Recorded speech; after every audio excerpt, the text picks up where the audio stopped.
Evo sada nekoliko funkcija kojima možemo da modifikujemo stringove. Za početak napravit ćemo jedan string.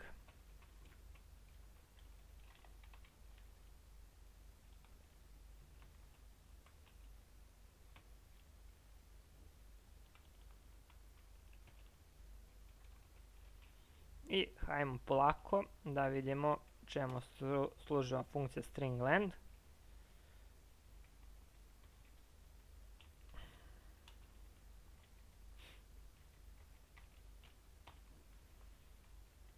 Ona prima jedan parametar i kada dumpujemo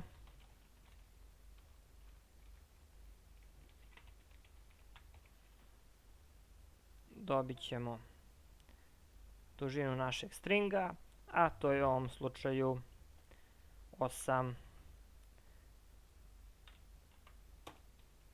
Znači string length funkciju koristimo kada želimo da dobijemo samu dužinu stringa. Sljedeća funkcija je string str. Također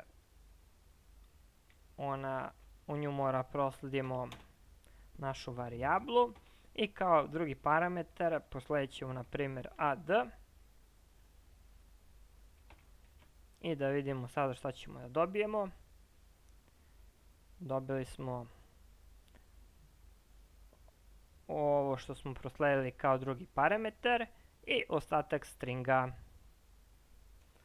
Sljedeća funkcija je string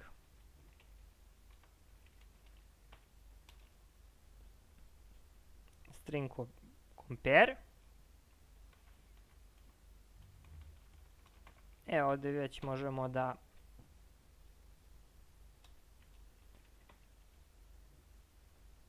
napravimo jedan if, a pre toga još jednu varijablu, jer nam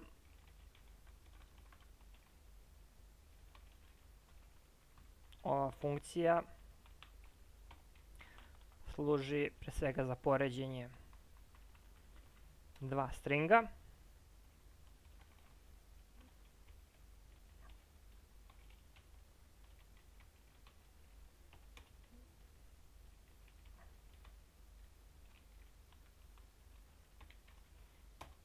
Sada, bitno kod ove funkcije jeste da zapamtimo ako su dva stringa ista,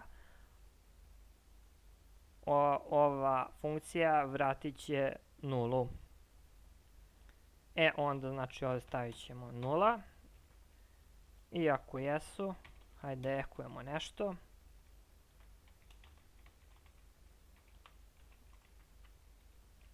Isti stringovi.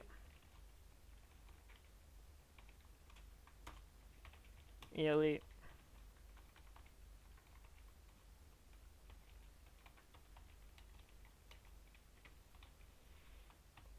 ukoliko stringovi nisu isti,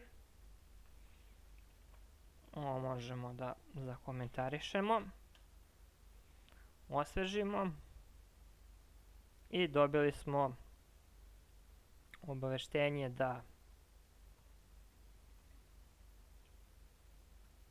stringovi nisu isti.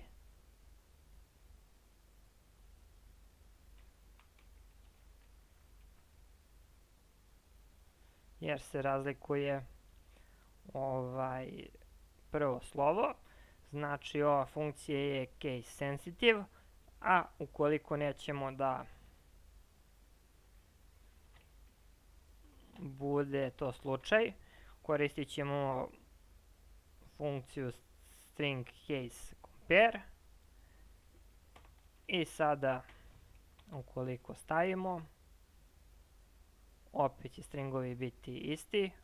Ako probamo ovo možemo se uverimo da radi, promerit ćemo string i dobit ćemo drugo obaveštenje. Dobro, znači završili smo s ovom funkcijom, možemo da pređemo na sljedeću, a to je funkcija string pos.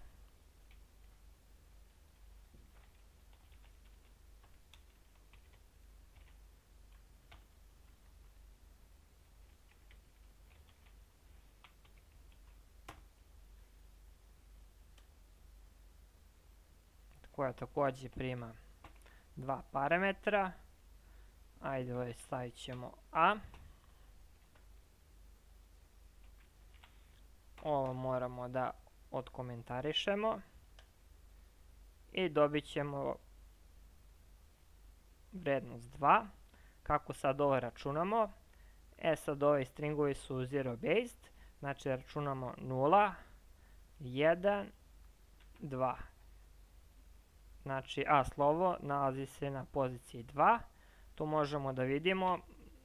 Također ovaj string je možemo posmatramo kao neku vrstu niza i možemo ovdje da prosledimo indeks 2 i sada dobit ćemo, samo ovdje ne možemo result nego string moramo da stavimo.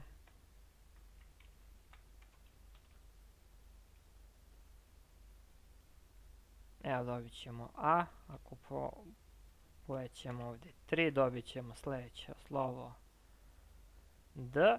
I ovo možemo fino iskoristiti da naš string provučemo kroz neku petlju, na primjer for each. Hajde, nećemo to sada da uradimo, nego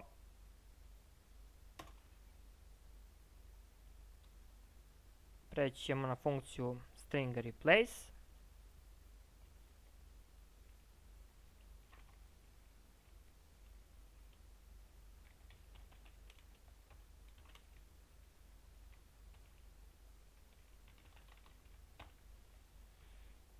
Sad ova funkcija prima 3 parametra. Posljednji je naš string. Zatim vrednost koju hoćemo da promenimo i sa čime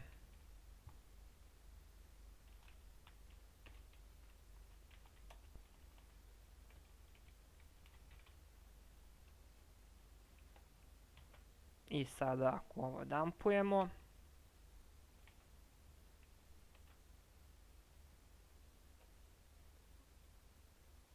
imat ćemo novi string. Znači, zamenili smo Vladimir sa Aleksandar. I posljednja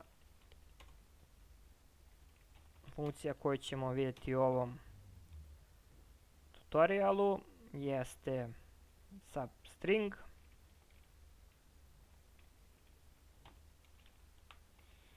koja nam praktično vraća deo našeg stringa.